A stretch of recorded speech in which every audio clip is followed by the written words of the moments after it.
आगामी लोकसभेच्या जागा वाटपावरून महायुतीमध्ये वाद होण्याची शक्यता आहे। त्याचं कारणही तसं आहे। शिरूर लोकसभा मतदारसंघावर आता राष्ट्रवादीच्या अजित पवार गटानं दावा केल्यानं महायुतीत तिढा वाढण्याची शक्यता आहे। राष्ट्रवादीच्या या दाव्यामुळे महायुतीमध्ये शिरूर लोकसभा मतदारसंघात वादाची ठिणगी पडली आहे। भाजपचे आमदार महेश लांडगे यांनी या मतदारसंघातून लोकसभेची तयारी सुरू केली आहे। त्यात राष्ट्रवादी अजित पवार गटाचे नेते विश्वासू दिलीप वळसे पाटील यांनीही शिरूर लोकसभेवर दावा केलाय। साधारणपणाने त्याच्यातली अशी चर्चा आहे की जी सिटिंगची जागा आहे ती जागा त्या पक्षाला द्यायची। पण सिटिंग काही अपवाद वगळले तर त्याच्यामध्ये अदलबदल होऊ शकतो। तुम्ही दावा करणार आहात? हो, आम्ही निश्चित शिरूर लोकसभा मतदारसंघावर दावा करणार आहोत। या मतदारसंघात राष्ट्रवादी शरद पवार गटाचे विद्यमान खासदार अमोल कोल्हे आहेत। अमोल कोल्हे यांनी 2019 मध्ये लोकसभेच्या रिंगणात शिवसेनेचे आढळराव पाटील यांचा पराभव केला होता। हा पराभव त्यांच्या चांगला जिवारी लागल्यानं त्यांनी तेव्हापासून लोकसभेची तयारी सुरू केली। त्यामुळे मुख्यमंत्री एकनाथ शिंदे यांच्या शिवसेनेचे आढळराव पाटील हा मतदारसंघ सोडतील ही शक्यता नाकारता येत नाहीये। तर दुसरीकडे भाजपचे आमदार महेश लांडगे देखील याच मतदारसंघातून इच्छुक आहेत। प्रत्येक कार्यकर्ता पदाधिकारी लोकप्रतिनिधी याची एकच सूचना 2024ला परत एकदा हा भारत देश आदरणीय नरेंद्र मोदी यांच्या नेतृत्वामध्ये जी वाटचाल आता करतो त्याच्या अजून जोरात होईल अशा दृष्टीने प्रयत्न नरेंद्र मोदी पंतप्रधान आहोत त्यासाठी आम्हाला मी मागच्या वर्षी सांगितलं भारतीय जनता पार्टी म्हणजे त्याग आणि त्याग करणं म्हणजे पक्षासाठी त्याग करण्यामध्ये देवेंद्रजी फडणवीस काय जास्त महाराष्ट्राचे अनेक विधान म्हणून आम्हाला काही त्याग करायला लागला तरी आम्ही काय आणि परत एकदा पंतप्रधान नरेंद्र मोदी आपल्यासोबत राजकीय विश्लेषक बाळासाहेब ढसाळे आपण त्यांच्याशी बातचीत करू। काय सांगाल एकंदरीत शिरूर लोकसभा मतदारसंघावरती राष्ट्रवादीने आता दावा केलाय, एकंदरीत राजकीय परिस्थिती काय असेल? मुळात राष्ट्रवादीने जरी दावा केलेला असला या लोकसभा मतदारसंघावरती तरी राष्ट्रवादीने म्हणजे अजित पवार गटाने दावा केलेला असला अजित पवार गटाकडे उमेदवार कोण आहेत तर बहुधा वळसे पाटील, त्याच्यानंतर त्यांच्या गटाचे जे इतर दोन आमदार आहेत सुनील टिंगरे आणि तिसरे एक आमदार काय नाव त्यांचं अशोक पवार, या तीन आमदार आता अजित पवार गटाकडे आहेत। पण अशोक पवार आणि सुनील टिंगरेपेक्षा त्यांचं लक्ष हे दिलीप वळसे पाटील असेल।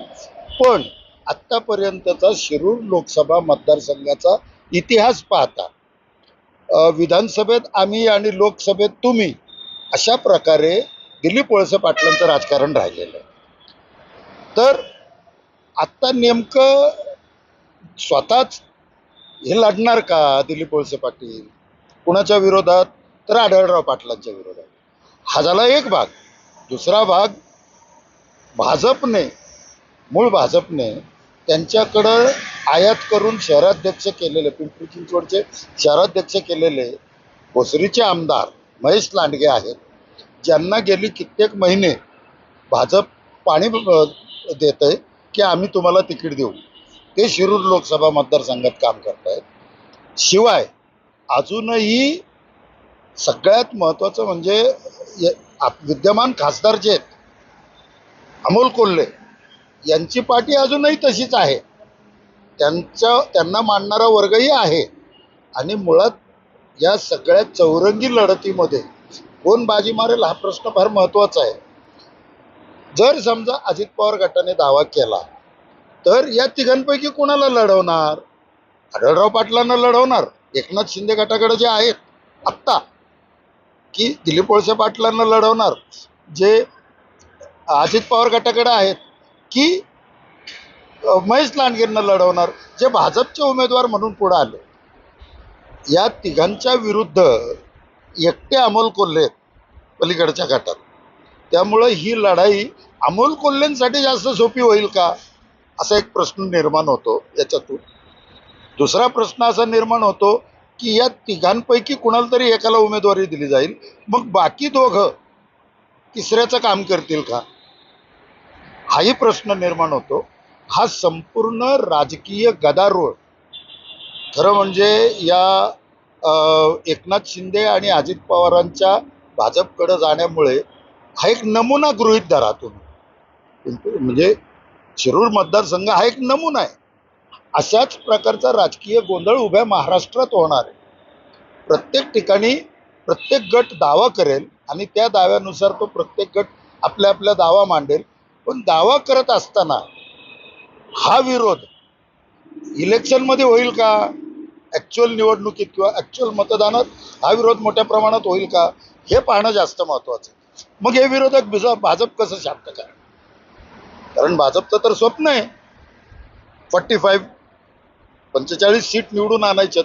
मग हे विरोधक भाजप कसं शांत करणार, कारण हे यांनाही तिकिटाची अपेक्षा आहे, यांनाही खासदार व्हायची अपेक्षा आहे. तशातच मूळ भाजपमधून आजच एकनाथ पवार हे गेली 30 वर्ष भाजपमध्ये काम करणारे भाजपचे कार्यकर्ते यांनी मराठा आरक्षणाच्या मुद्द्यावर निदान दृश्य स्वरूपात तरी त्यांनी तसं सांगितलंय की मराठा आरक्षणाच्या मुद्द्यावरती मी राजीनामा देतोय. याचाच अर्थ भाजप मराठ्यांना आरक्षण देऊ शकत नाही याच्यावरती त्यांचा विश्वास बसलेला आहे.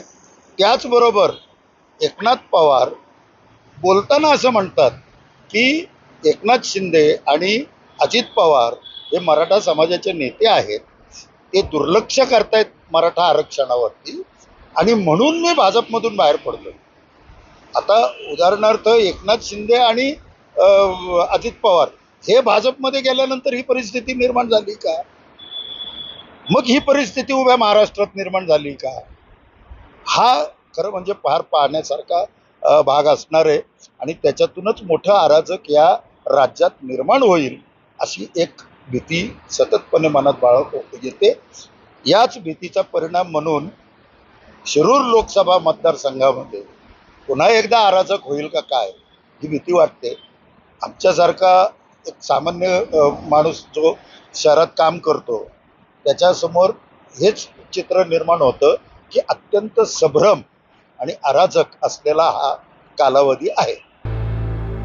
शिरूर लोकसभा मतदारसंघात महायुतीचा एक उमेदवार असला तरी दावा करणारे मात्र तिघी जण अशी त्रिशंकू परिस्थिती निर्माण झाली आहे.